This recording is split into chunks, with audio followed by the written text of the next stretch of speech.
ایک مرتبہ سورہ الحمد اور 3 مرتبہ سورہ توحید کی تلاوت فرما کر مرحوم و مغفور جناب رفیق حبیب مولدینہ چٹھی والا کی روح کو ایصال فرما دیجیے۔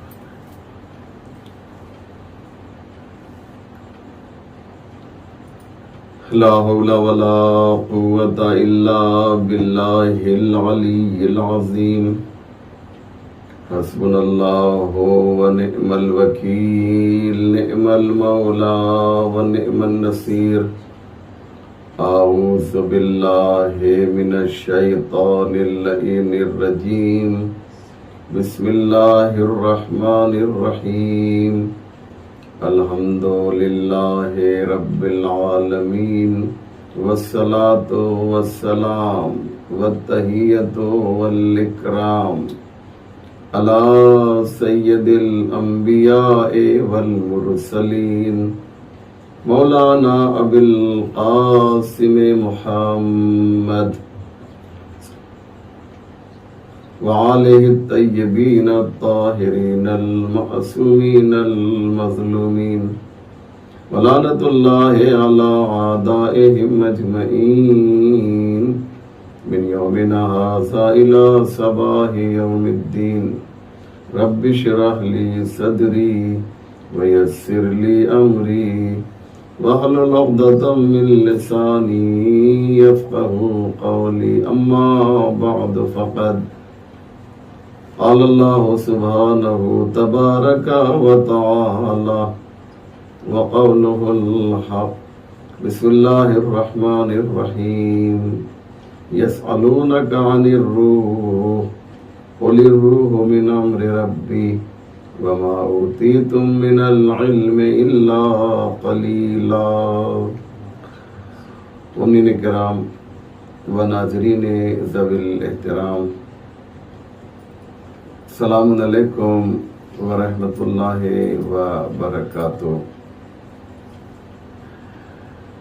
مرحوم مغفور جناب رفیق بھائی چٹھی والا کے ایصال ثواب کے لیے، ان کی روح کو مزید روشن و شاد کرنے کے لیے اور ان کی قبر کو مزید روشن و منور کرنے کے لیے، اس سے پہلے ایک مجلس پیش کی جا چکی ہے اور آج یہ دوسری مجلس ہے۔ مجلس ایصال ثواب کا ایک بہترین اور نہایت خوبصورت وسیلہ ہے، ایک بہترین ذریعہ ہے۔ اس کے ثواب سے ہمارے مرحومین مسرور ہوتے ہیں، خوش ہوتے ہیں۔ وہ لوگ کتنے خوش نصیب ہیں جو اپنے مرحومین کو فراموش نہیں کرتے اور مختلف ذرائع سے انہیں ایصال ثواب کرتے ہیں۔ موضوع ہمارا جیسا کہ آپ جانتے ہیں موت اور اس سے ریلیٹڈ ہے۔ اس سے پہلے جو باتیں میں نے آپ کی خدمت میں پیش کی، میں انہیں ریپیٹ نہیں کروں گا، تکرار نہیں کروں گا، کیونکہ میرے پاس وقت بہت ہی کم ہوا کرتا ہے اور کوشش یہ ہوتی ہے کہ اس مختصر سے وقت میں کچھ باتیں، کچھ پیغام محمد و آل محمد آپ تک پہنچا سکوں۔ اس لیے ہم نے قرآن کی ایک آیت کا سہارا لیا، اپنے موضوع کو سامنے رکھتے ہوئے، مرحوم کی زندگی کو سامنے رکھتے ہوئے۔ سورہ اسراء کی آیت نمبر 85 میں ارشاد ہو رہا ہے، یسألونک عن الروح، میرے نبی یہ لوگ آپ سے روح کی حقیقت کے بارے میں سوال کر رہے ہیں کہ روح کی حقیقت کیا ہے. ان سے کہہ دیجئے قل الروح من امر ربی، روح میرے رب کا امر ہے. امر یعنی حکم. صرف اتنا ہی کہا اللہ نے کہ ہم تمہیں روح کی حقیقت بیان نہیں کریں گے. اور اس کے بعد جب انسان کے ذہن میں ایک سوال پیدا ہوا کہ میرے پروردگار نے ہمیں روح کی حقیقت کو کیوں نہیں بتایا، تو اللہ نے اس کا جواب اسی آیت میں دیا سورہ اسراء کی کہ وَمَا أُوتِيتُم مِّنَ الْعِلْمِ إِلَّا قَلِيلًا. دیکھو تمہارے پاس جو نالج ہم نے دی ہے، جو علم دیا ہے، وہ بہت ہی کم ہے. کیا مقصد ہوا؟ مقصد یہ ہے کہ ہمارے ذہن کی جو کیپیسٹی ہے، جو استعداد ہے، جو صلاحیت ہے، اللہ نے اس صلاحیت کے اعتبار سے ہمیں علم عطا کیا ہے. ایک چھوٹا سا بچہ 3 سال 4 سال 5 سال کا بچہ، مثلا آپ اسے کمپیوٹر کے بارے میں بیان کرنا شروع کریں، اس کے حقائق کے بارے میں، تو وہ بچہ سمجھ نہیں سکتا ہے، کیونکہ اس کی عقل جو ہے بہت ہی مختصر ہے. لہذا اللہ نے کہا وَمَا أُوتِيتُم مِّنَ الْعِلْمِ إِلَّا قَلِيلًا. تمہارے پاس صلاحیت بہت کم ہے. تمہارے مغز میں، تمہارے دماغ میں، تمہاری فکر میں، تمہارے قوے دراکہ میں اتنی صلاحیت نہیں ہے کہ تم روح کی حقیقت کو سمجھ سکو. بہت پیارا انداز ہے قرآن کا. آج کی مجلس بہت ہی امپورٹنٹ ہے، اور میں انشاءاللہ گزارش کروں گا کہ کچھ باتیں آج میں پیش کرنے جا رہا ہوں روح کے سلسلے میں، جو آپ کے لیے بہت ہی ضروری ہے. اور کوشش کیجئے کہ مجلس جو ہے پوری آپ حضرات دیکھیں ہے کیا روح. اگرچہ قرآن نے نہیں بیان کیا ہے تو ہم کون ہوتے ہیں بیان کرنے والے، لیکن اس کے حواشی کو تو میں آپ کی خدمت میں ضرور بیان کر سکتا ہوں. یاد رکھیے ہم 4 طرح کے عالم سے روبرو ہو چکے ہیں یا ہوں گے. عالم، دنیا 4 طرح کی ہے. ایک ہے عالم ذر جسے عالم الست کہتے ہیں، دوسرا ہے عالم اجسام جس میں ہم رہ رہے ہیں، اور تیسرا ہے عالم برزخ جس میں ہم جائیں گے، اور چوتھا ہے عالم آخرت جہاں پر جنت اور جہنم ہے. عالم کو یا دنیا کو آپ جو بھی نام دیجئے وہ آپ کے اوپر ہے. اسے ہم 4 حصوں میں ڈیوائیڈ کر سکتے ہیں، اسے ہم 4 حصوں میں تقسیم کر سکتے ہیں. ہر انسان اس کی روح کہاں پہ تھی؟ عالم ارواح میں تھی، جسے عالم ذر کہتے ہیں، جسے عالم الست کہتے ہیں. کیوں اسے عالم الست کیوں کہا جاتا ہے؟ اس کی وجہ یہ ہے کہ اللہ نے ہماری روح کو ہمارے دنیا میں آنے سے پہلے پیدا کر دیا ہے. روح ہر انسان کی پیدا ہو چکی ہے. وہ کہاں رہتی ہے؟ اس کی جگہ کیا ہے؟ کہا اس کو عالم ارواح میں رکھا ہے. یہ روح ہمیں خبر ہے یا نہیں ہے؟ یہ روح باشعور بھی ہے، سمجھدار بھی ہے. بہت پیاری بات میں کہنے جا رہا ہوں، توجہ کیجئے گا. روح ہماری سمجھدار ہے. روح اگر آپ دیکھیں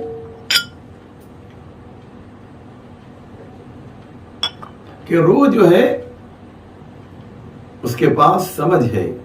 میں قرآن سے آپ کے سامنے پیش کروں گا. اللہ نے جب روحوں کو پیدا کر لیا تمام انسانوں کی، روحوں کو پیدا کر لیا تو پیدا کرنے کے بعد ایک سوال کیا، الستو بربکم قالوا بلا، ان سے پوچھا کہ کیا میں تمہارا رب نہیں ہوں؟ تمام روحوں سے پوچھا، قالوا، انہوں نے کہا بلا، جی ہاں اے میرے پروردگار تو ہمارا رب ہے۔ الستو بربکم، سوال کس سے ہوتا ہے؟ سوال اس سے ہوتا ہے جو جواب دینے کی صلاحیت رکھتا ہو۔ اینٹ، پتھر، جمادات، درخت وغیرہ سے تو آپ سوال نہیں کرتے نا۔ سوال کس سے ہوتا ہے؟ جس میں کچھ شعور پایا جائے۔ اللہ نے ہم سے سوال کیا تھا، یا وہ بہت ہی مشہور قرآن کی آیت سورہ یاسین میں آپ سب سے پڑھتے ہیں، اس میں بھی آپ کو ملے گا، الم آحد الیکم یا بنی آدم اللہ تعبدوا الشیطان انہ لکم عدو مبین۔ ہم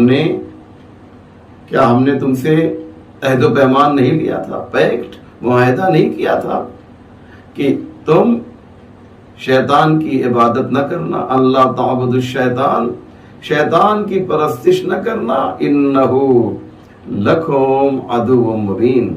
کیوں؟ ریزن بھی بتایا، شیطان کی عبادت نہ کرنے کا سبب انہ لکم عدو مبین، یہ تمہارا کھلا ہوا دشمن ہے نا۔ یا مثلا جب نبیوں کی روحوں کو اللہ نے مخاطب کیا، ایڈریس کیا، خود قرآن کہہ رہا ہے، میں نہیں کہہ رہا ہوں، نبیوں کی روحوں کو مخاطب کیا تو کیا کہا، ثم جاءکم رسول مصدق لما معکم لتؤمنن بہ۔ دیکھو یہ جو آخری نبی ہے تمہیں اس کی بھی مدد کرنا ہے، اس پر ایمان لے کر آنا ہے۔ یعنی عالم ارواح میں ایک معاہدہ کیا تمام ارواح انبیاء سے، تمام نبیوں کی روحوں سے ایک پیکٹ، ایک معاہدہ کیا کہ تمہیں کیا کرنا ہے، تمہیں محمد مصطفیٰ پر ایمان لانا ہے صلی اللہ علیہ وآلہ وسلم۔ یہ سب دلیل ہے اس بات کی کہ روح ایک وجود فقط نہیں ہے بلکہ باشعور وجود کو روح کہا جاتا ہے۔ سمجھدار ہوتی ہے روح۔ آیت اللہ مظاہری ایران کے ایک بہت بڑے عالم ہیں جو اس وقت اصفہان میں رہتے ہیں، اور ان کے درس سے اخلاق کو جو ہے بہت پسند کیا جاتا ہے، اور میں خود ان سے بہت زیادہ امپریسڈ ہوں۔ وہ کہتے ہیں کہ روح الگ ہے، جسم الگ ہے۔ یہ روح جو ہے جب بغیر جسم کے ہے عالم ارواح میں تو اسے وہ کمال نہیں مل سکا جو ملنا چاہیے۔ روح کو کمال کب ملے گا؟ آیت اللہ مظاہری کہتے ہیں کہ جب یہ انسان کے جسم میں داخل ہو۔ میں نے عرض کیا بہت ہی معیاری یہ بات ہے، بہت بلند یہ بات ہے، اس کے ڈیپ میں آپ جائیں، اس کی گہرائی میں جائیں۔ روح کو کمال کب ملے گا؟ جب یہ بدن انسانی میں داخل ہو، جب یہ جسم انسانی میں داخل ہو، تب روح کو کمال ملتا ہے، ورنہ روح بغیر کمال کے رہے گی، باشعور تو رہے گی لیکن اسے وہ کمال نہیں ملے گا۔ جیسے ہی جسم میں داخل ہوئی، جب روح اکیلی تھی، اس جملے پہ غور کریں، بہت ہی پیاری بات کہنے جا رہا ہوں، جب روح اکیلے تھی تو اسے اشرف مخلوقات کا درجہ نہیں ملا، اسے اشرف مخلوقات کا اسٹیٹس نہیں ملا، لیکن جیسے ہی یہ جسم انسانی میں آ گئی تو اسے جو ہے اشرف مخلوقات کا درجہ مل گیا۔ کتنی پیاری بات ہے، آیت اللہ مظاہری کا جملہ ہے یہ۔ تب جا کر روح جو ہے، تب انسان جب مکمل ہوا، جسم اور روح سے جب انسان تیار ہوا، تب جا کے یہ اشرف مخلوقات ہو گیا۔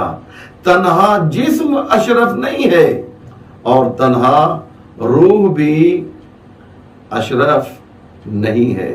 انشاءاللہ میری بات آپ تک پہنچی ہوگی، میں بہت آہستہ آہستہ گفتگو کو آگے بڑھا رہا ہوں تاکہ جو حضرات مجھے اس وقت دیکھ رہے ہیں اور سن رہے ہیں ان تک ایک اہم میسج اور اہم پیغام اسلام کا پہنچا سکوں۔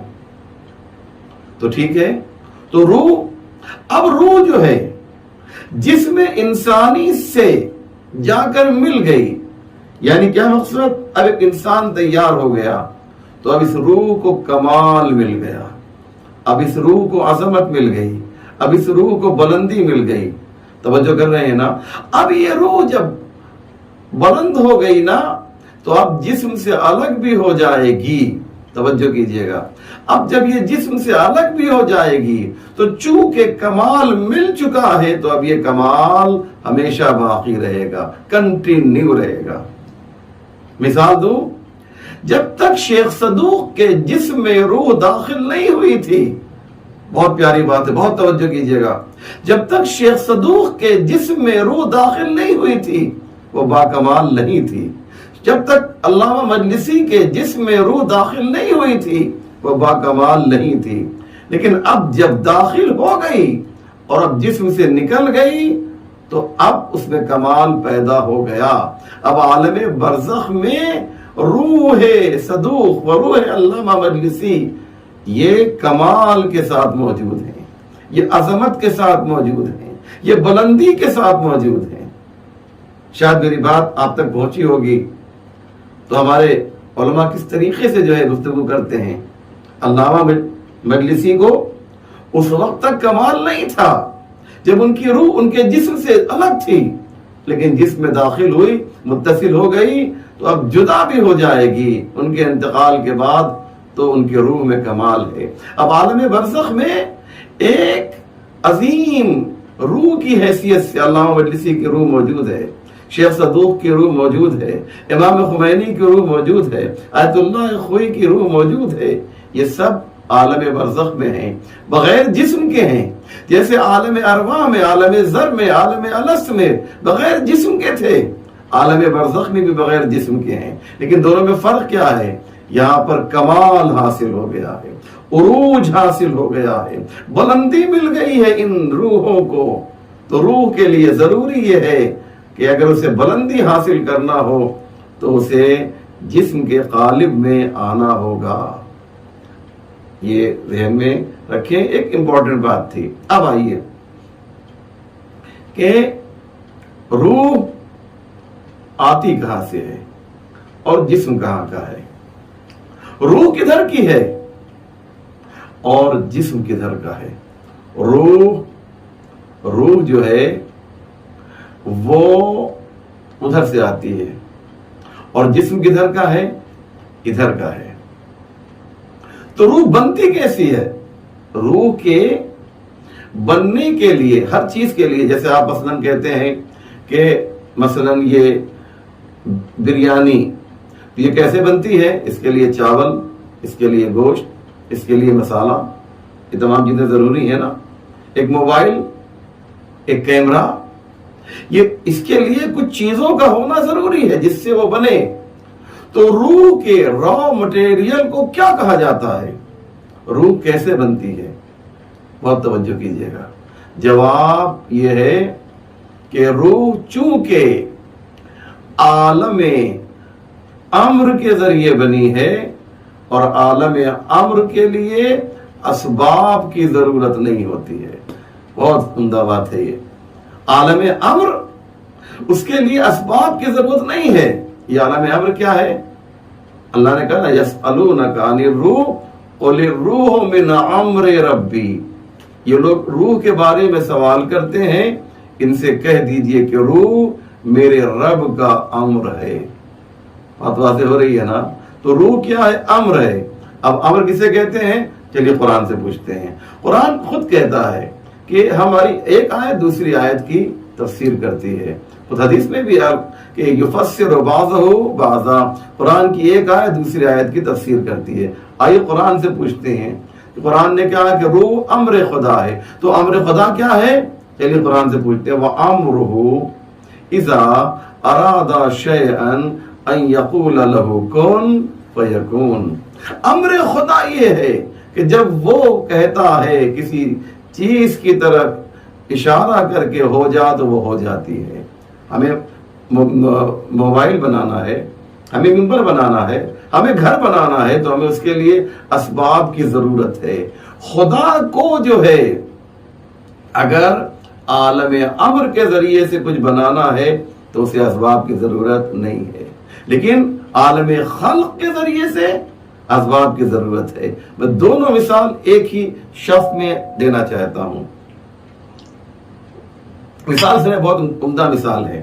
اللہ نے فرشتوں کو مخاطب کیا اور کہا کہ اے میرے ساجدین، سجدہ کرنے والوں فرشتوں، انی جاعل فی الارض خلیفہ، میں زمین پر ایک خلیفہ بنا رہا ہوں. تمہیں کیا کرنا ہے؟ جاؤ، جا کر زمین سے مٹی لے کر آؤ. میں اس داستان میں نہیں جاتا، وہ داستان بہت ہی طولانی ہے، بہت لمبی ہے، اشارہ کر رہا ہوں. فرشتوں میں حضرت اسرائیل ملک الموت گئے اور جا کر مٹی لے کر آئے. کہا اس مٹی کو گوندھو، اس میں عناصر اربعہ کو مخلوط کیا گیا، مکس کیا گیا، آگ، پانی، ہوا اور مٹی کو. اور جناب آدم کا پتلا تیار ہو گیا. جناب آدم کا پتلا اللہ نے کیسے تیار کیا؟ عالم امر سے. کہہ دیا پتلا تیار ہو جا تو تیار ہو گیا؟ نہیں، بلکہ اللہ نے کیا کہا؟ اس پتلے کو مٹی اور عناصر اربعہ کے ذریعے سے مثلا تیار کیا جائے. تو یہ کیا ہے؟ یہ عالم خلق ہے. اور اس کے بعد جب پتلا تیار ہو گیا تو کہا فَإِذَا نَفَخْتُ فِيهِ مِنْ رُوحِي فَقَعُوا لَهُ سَاجِدِينَ. دیکھو جب اس میں ہم اپنی روح پھونک دیں تو اب کہیں ملتا ہے کہ صاحب کہا ہو کہ صاحب روح تیار کرنا ہے، اس کے لیے جو ہے فلاں را مٹیریل چاہیے. نہیں، آدم کے پتلے کو عناصر اربعہ کے ذریعے سے تیار کیا، آدم کی روح کو اپنے امر کے ذریعے سے تیار کیا. بہت ہی دقیق بات ہے، انشاءاللہ آپ تک یہ گفتگو پہنچی ہوگی. آدم کے مجسمے کو، آدم کے پتلے کو عالم خلق کے ذریعے سے، عالم خلق میں چیزوں کی ضرورت ہے، را مٹیریل چاہیے، اسباب چاہیے، ذرائع چاہیے، لیکن عالم خلق میں، عالم امر میں اسباب کی ضرورت نہیں ہے. خدا حکم دیتا ہے. مثلا خدا کہہ دے گا، مثلا ایک مثال دے رہا ہوں میں، کہ ممبر تیار ہو جا، تو پھر اس کو لکڑی کی ضرورت نہیں پڑے گی. تو مطلب ممبر عالم خلق کے ذریعے سے بنا ہے. تو کہنے کا مقصد یہ ہے کہ روح جو ہے وہ عالم امر کے ذریعے بنی ہے. چونکہ روح عالم امر کے ذریعے سے بنی ہے، توجہ کیجئے گا، روح عالم امر کے ذریعے سے بنی ہے. اس لیے اللہ نے کہا کہ تم نے جو سوال کیا ہے کہ ہمیں روح کی حقیقت کو بتایا جائے، تمہیں روح کی حقیقت کو اس لیے نہیں بتا سکتے ہیں کہ یہ عالم خلق کے ذریعے سے نہیں، عالم امر کے ذریعے سے بنی ہے. اور جو چیز عالم امر کے ذریعے سے بنتی ہے اس کی حقیقت جو ہے انسان نہیں سمجھ سکتا. میں اور مثال دوں، محمد و آل محمد کا نور یہ عالم امر کے ذریعے سے بنا ہے، عالم خلق کے ذریعے سے نہیں بنا ہے. تو چونکہ نور محمد و آل محمد کی حقیقت کو اگر کوئی پوچھے گا تو اللہ یہی کہے گا کہ مجھ سے یہ سوال نہ کرو، یہ میرا امر ہے، یہ امر کے ذریعے سے بنا ہے. انشاءاللہ بات واضح ہو رہی ہو کہ میں نے کہا بہت دقیق آج کی گفتگو ہے. یہ عالم امر کے ذریعے سے بنا ہے. نور محمد و آل محمد جو ہے اس کی حقیقت کو ہم اور آپ جان نہیں سکتے، روح کو بھی ہم نہیں سمجھ سکتے ہیں. تو روح کہاں سے بنا، کہاں سے بنی، کیسے بنی؟ کوئی سوال کا جواب نہیں. یہاں پہ ہر ایک خاموش ہے. کیوں؟ اس لیے کہ یا اللہ جانتا ہے یا اس کے بندے محمد و آل محمد اس کی حقیقت کو جانتے ہیں. لیکن جسم کیسے بنا پوچھا جائے گا. جسم کیسے بنا؟ تو جسم جو ہے وہ عالم خلق کے ذریعے ہے. عالم خلق جسم کیسے بنا؟ کہا جسم جو ہے خون سے بنا. تو خون کیسے بنا؟ کہا خون اسی دنیا کی نعمتوں سے بنا ہے نا. آپ نے اناج کھایا، آپ نے فروٹ کھایا، آپ نے دنیا کی غذائیں کھائیں، اس سے خون بنا اور اس خون سے انسان کا جسم تیار ہوا۔ تو جسم کی حقیقت تو دنیا بتا سکتی ہے کیونکہ اس کے را مٹیریل سے واقف ہے، لیکن روح کی حقیقت دنیا نہیں بتا سکتی کیونکہ دنیا کے پاس وہ کیسے بنی اس کی حقیقت نہیں ہے۔ یہ میری گفتگو کا نچوڑ تھا، خلاصہ تھا۔ تو روح جو ہے ادھر سے آ رہی ہے، جسم ادھر کا ہے۔ اب میں بات جو ہے بہت امپورٹنٹ پیش کرنے جا رہا ہوں، پوری توجہ کیجیے گا میرے بھائی۔ ادھر ادھر اگر توجہ گئی تو انشاءاللہ یہ بات نکل جائے گی۔ اب سنیں، روح کدھر سے آئی؟ ادھر سے آئی۔ اور جسم کدھر سے آیا؟ جسم جو ہے ادھر کا ہے۔ تو جب روح ادھر سے آئی ہے تو اگر روح بیمار ہوگی تو ڈاکٹر بھی ادھر کا نہیں ہوگا، ادھر کا ہوگا۔ کیوں؟ اس لیے کہ اسے روح کے اجزاء ترکیبیہ کی خبر ہے، اور اگر جسم بیمار ہوگا تو ڈاکٹر دنیا کا ہوگا۔ کیوں؟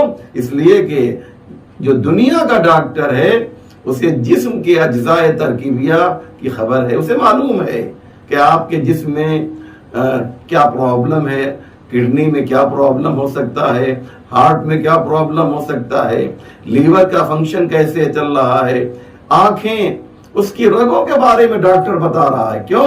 اس لیے کہ یہ یہاں کا ہے۔ تو جو چیز جہاں کی ہوگی وہیں کے لوگ بتائیں گے۔ ایک ماروتی کمپنی جو ہے کار کو کیسے چلانا ہے تو دوسرا تھوڑی بتائے گا، جہاں پر بنی ہے وہیں کا آئے گا اور ہمیں ٹریننگ دے گا۔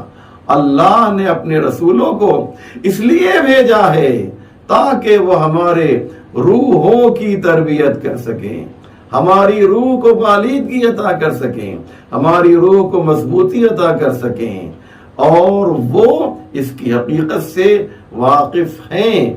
ہم روح کی حقیقت سے واقف نہیں ہیں، اس لیے ہم یہاں پر بے بس نظر آ رہے ہیں۔ تو قاعدہ لطف یہ ہے کہ پروردگار عالم کچھ لوگوں کو جو ہے، ایسے لوگوں کو بھیجے جو اس روح کے اوپر جو ہے وہ اختیار رکھتے ہوں، اس کے بارے میں جانتے ہوں۔ اللہ نے کہا روح جانتے ہو کیا ہے؟ روح میرا امر ہے۔ روح کو اللہ نے امر کہا، اس لیے روح کے ڈاکٹروں کو اللہ نے اولو الامر بنایا ہے۔ بہت امپورٹنٹ بات میں نے آپ کے سامنے پیش کی ہے۔ جو روح کے ڈاکٹر اولو الامر یعنی امر والے، صاحبان امر، اطیعوا اللہ و اطیعوا الرسول و اولی الامر منکم، اللہ کی اطاعت کرو، رسول کی اطاعت کرو، اور جن کے پاس امر خدا ہے ان کی اطاعت کرو، یعنی جن کے پاس روح کی حقیقت ہے ان کی اتباع کرو، ان کی اطاعت کرو۔ آپ اندازہ لگا رہے ہیں اس بات کو؟ تو روح کی حقیقت جو ہے کس کے پاس ہے؟ اللہ کے پاس ہے، رسول کے پاس ہے، اور صاحبان امر کے پاس ہے۔ اور اللہ نے کہا روح بھی میرا امر ہے۔ تو جو صاحب امر ہوگا وہ روح کی تربیت کرے گا۔ انسانوں نے غلطی کیا کی؟ انسانوں نے غلطی یہ کی کہ جب روح بیمار ہوئی تو اس کے علاج کے لیے اس کے پاس چلے گئے جو ادھر کے نہیں تھے، ادھر کے تھے، اور یہیں سے ساری خرابیاں جو ہیں سامنے آئی۔ امید ہے کہ میری اس بہت ہی امپورٹنٹ اور اہم گفتگو کو آپ نے توجہ کے ساتھ سنا ہوگا۔ اچھا، اب ایک لفظ ہے اردو زبان میں جو حضرات اردو سے واقف ہیں وہ بہت لطف لیں گے، جو حضرات اردو جانتے ہیں۔ جب کسی کا انتقال ہوتا ہے تو کہا جاتا ہے کہ صاحب فلاں کا انتقال ہو گیا، ان کی روح قفس عنصری سے پرواز کر گئی۔ یہ آپ نے بہت سنا ہوگا کہ روح قفس عنصری سے پرواز کر گئی۔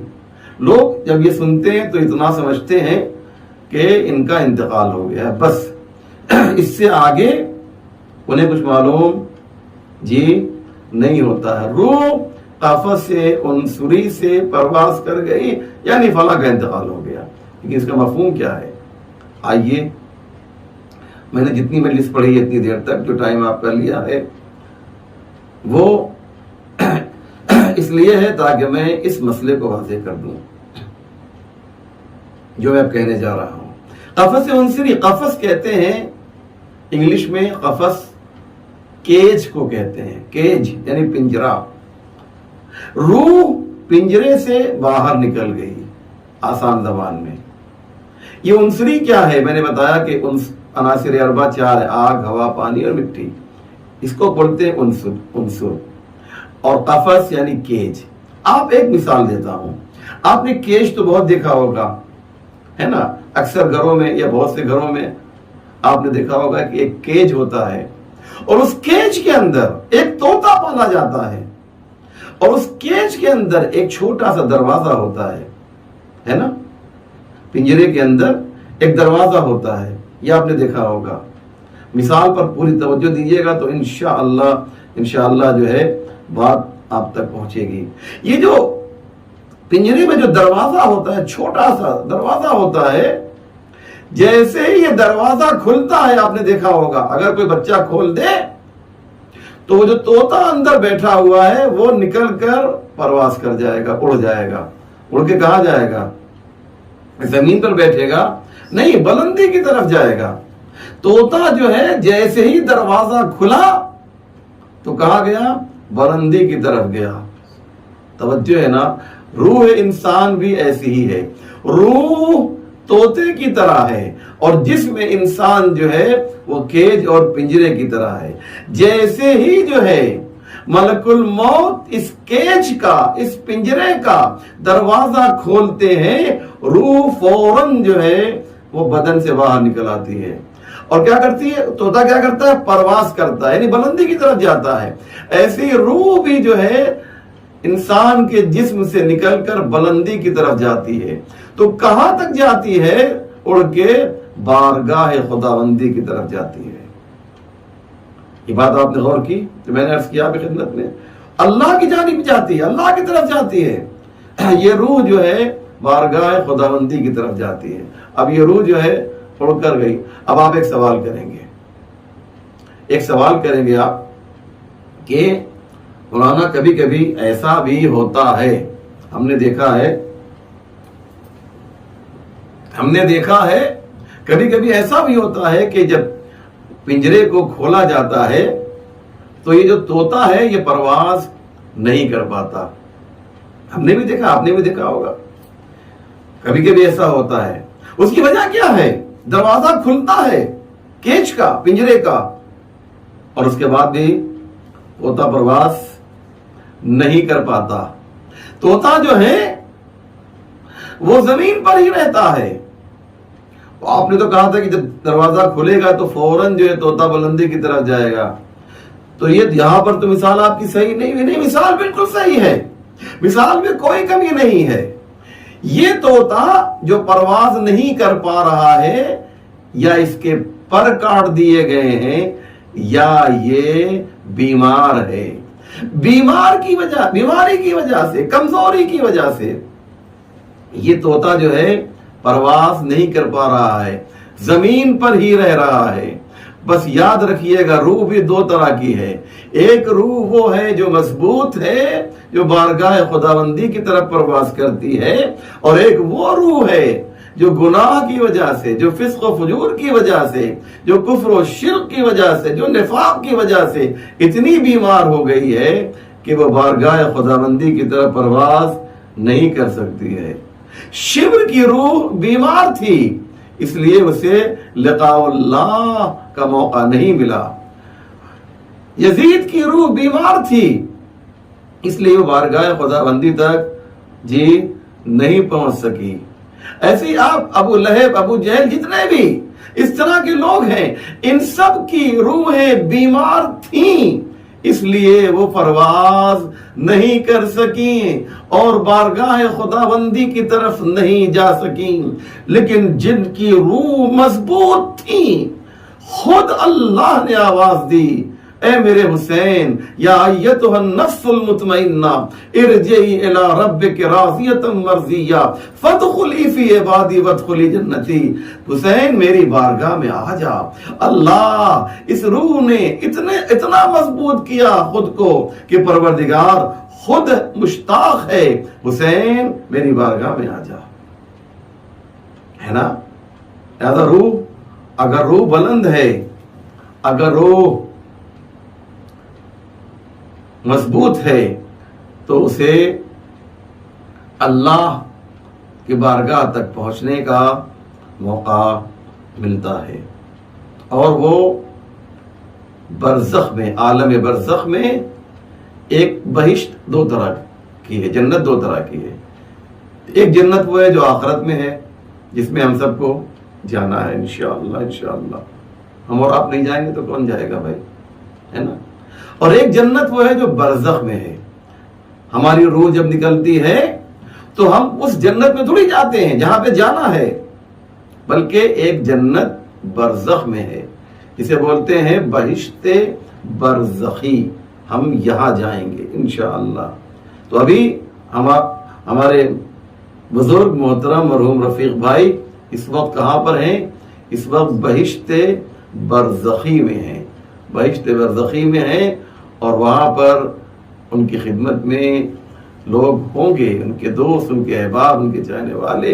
جو روایتیں میں پیش کر رہا ہوں کہ آپس میں ایک دوسرے سے ملاقات بھی ہوتی ہے، اور وہ اللہ سے اجازت لے کر اپنے رشتہ داروں سے ملنے کے لیے بھی آتے ہیں۔ یہ بہت ہی پھیلا ہوا، بہت ہی جاذب، دلکش ٹاپک ہے روح کا، کہ اس پر جتنا بھی بولا جائے کم ہے۔ روح مضبوط ہو جاتی ہے تو انسان جو ہے وہ لقاء اللہ سے ملنے کے لیے آمادہ رہتا ہے۔ فَتَمَنَّوْا الْمَوْتَ إِن كُنتُمْ صَادِقِينَ، موت کی تمنا کرو اگر تم سچے ہو۔ یہ موت کی تمنا کا مطلب کیا ہے؟ انسان کی روح پرواز کرنے کی کوشش کر رہی ہے اللہ کی بارگاہ میں۔ شب عاشور یہی تو ہوا تھا نا، ان کی روحیں، حسین کے چاہنے والوں کی روحیں اتنی پاورفل تھیں، اتنی مضبوط تھیں کہ وہ آمادہ تھے، تیار تھے۔ شب عاشور جب آئی ہے تو اصحاب حسین آپس میں یہ گفتگو کر رہے تھے کہ ہم پہلے مرنے جائیں گے۔ وہ کہتا تھا ہم پہلے جام شہادت نوش کریں گے۔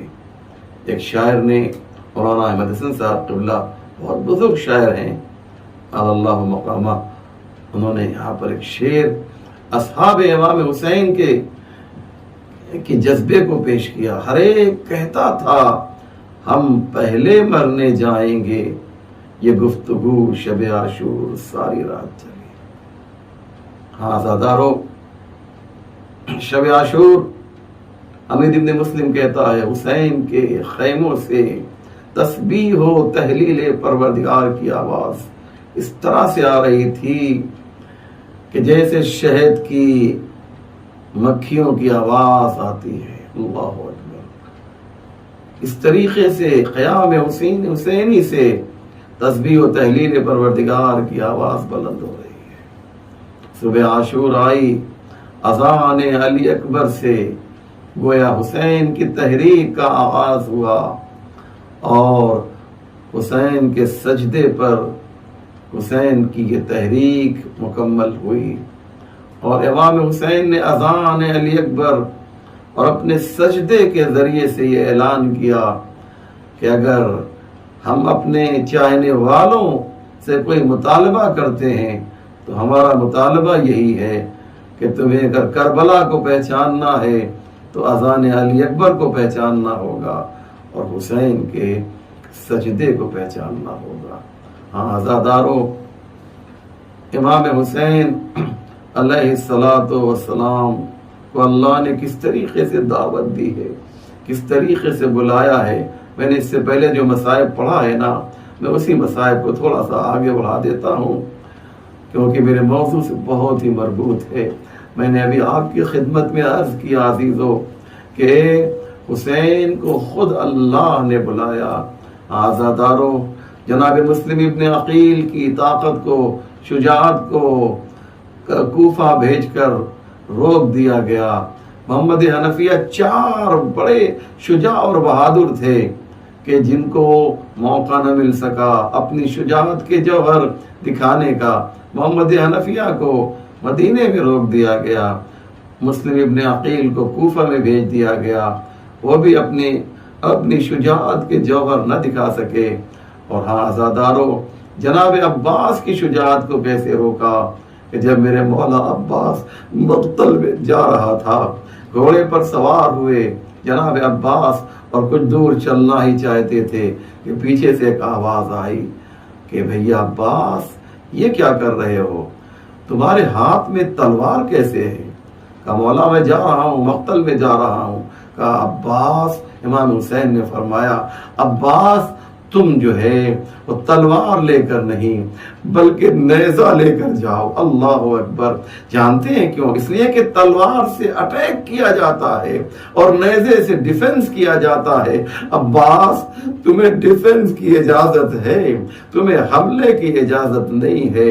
آزادارو، یہی وجہ تھی کہ جناب عباس علیہ السلام تلوار لے کر نہیں بلکہ نیزہ لے کر پہنچے.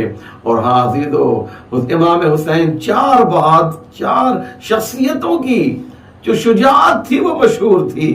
محمد حنفیہ کو حسین نے روکا، مسلم ابن عقیل کو حسین نے روکا، حضرت عباس کو حسین نے روکا، اور 4تھی شخصیت جانتے ہیں کون ہے؟ وہ ہے خود امام حسین.